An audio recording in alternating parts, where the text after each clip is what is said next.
Ethiefo yebeka say information bi abeto me nan so na information beto me nan so there munim say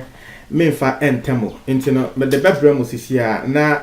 they suggest senior me din anase na make no brofo it suggest okay senior answer the better as on the subscribe na click notification bell on the screen so brofo na make suggest you can suggest and that say okay yemfa yensensi so say no kre assembly in the AC intia na say be bi eyese na suggestion what you say information na menya na I've not gotten this information just from one source say Endra me posti audio bi emamo ma mengege nsem bia wode to dwa say wate say kuma woodfo bi ena hyehye nsem ase efa evangelist adai ene sebi Vivian J one ne mba ne ho asem no it's information we are menya so it goes in the same line ngofo bebre so afreme ene me edi nkomo say we no mo ate say no mo ate say mo amunim ngofo freme ene me twetwe nkomo pa na mo amo freme na mo nsa encoming so no we are very sorry but I think you can try again. We'll try again and me pick say wo frame na on san come na say ebia bebia me wo no interna meant to me and pick it for na assembly there Endra me the one part of the story Ebremo me tremo pictures kra which showed say indeed Vivian J wo won the first born na wo so na wone abranti a ye friend Harry and wo ye na wo wo ye na anche bia na Harry no wo free mu na me tremo pictures abu hu say be bema woni Vivian J wo ye kra no utumi hu say ne ba Clinton wo se no na that story no denti a me de buy na denti a me de sa pictures no e buy na say evangelist adai esesana no first no wo sha say Vivian J na nkasa ne ba panyin na e friend Clinton no wone ne mame ene dae eno mo wo eye second born na friend Alfie no evangelist adai asesana no say wo Clinton ne kra no enya Vivian J nkasa ba just say you obi ni yama na betena ne nchen na wahye da ne Vivian J that say your contract senior footballers Neymar ne Messi mo ma contract say wo mo bo mo team no sansem na evangelist adai e kan inta na me de sa pictures ne ba ya e prove say be insema evangelist adai work no e yankwasi asem na information amenya say yes ye na ye no Vivian J de wono ababonten abeka say the first time I wo ye no na we di 15 years wo Clinton no na wo so apa na picture me check kra wo bon say ampa picture ni mu no na Vivian J wo so na it is no secret Vivian J ama ye nia ya te ase say the first born and the second born in no wo mo papa different just said dear one no enyin sen ya wo mo wo Clinton no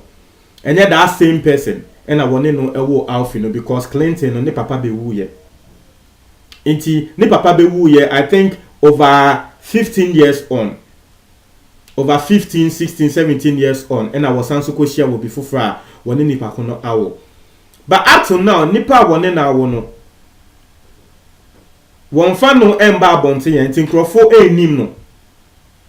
na eno na ama that the first thing aye de beto ho say enu hunti na ama se be evangelist adai aba abonten a wode se be insemfun we eba because Vivian J show ye evangelist adai wo hu ne say we ya celebrity ne de say we di bia to abonten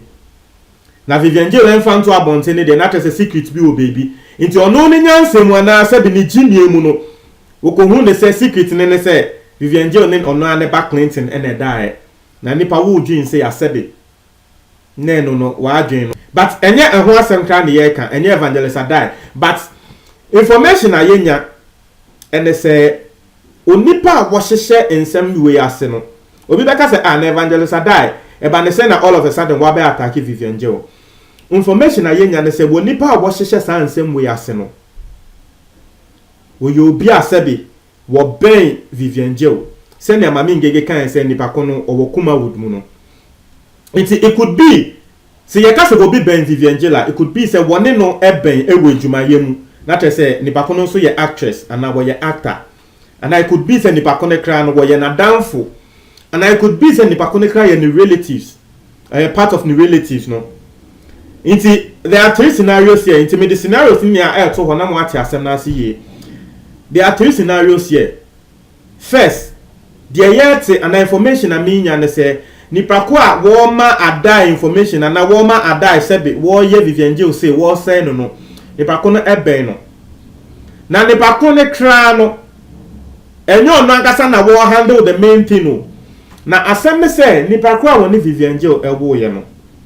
information a ewo ho ana information a menya first medin kan atrel ana medin kan aka say sa information we yemfa yensan si supi enka say eye ne kre because Vivian J emba bontin embe trace information we ye ne kre eye information amate not only from one source interna mede brel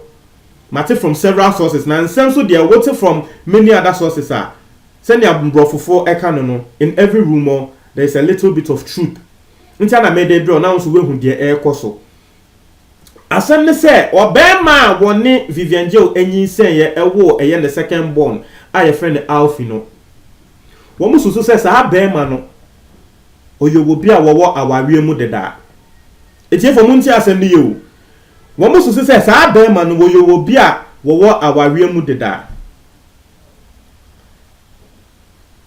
na sa bema no ne yere suspect say bema no woni Vivian J have affair na woni Vivian J awo because ne yere no ehwe Vivian J ba no enim na wo hwe ni kunu ni mu say we die woni na awo but ne yere no bisa o bisa ni kunu no deny Vivian J nso nya na agent say wo ba abontin abe reveal the identity of the kids father. Enti ne yiri no na etena ase eno hu ne se dabi se ye plan ne ye bo ne se ne ye attack no ne ye densem to ne so se sebe woni wono ane ba na ada what the real truth beba se mo logic no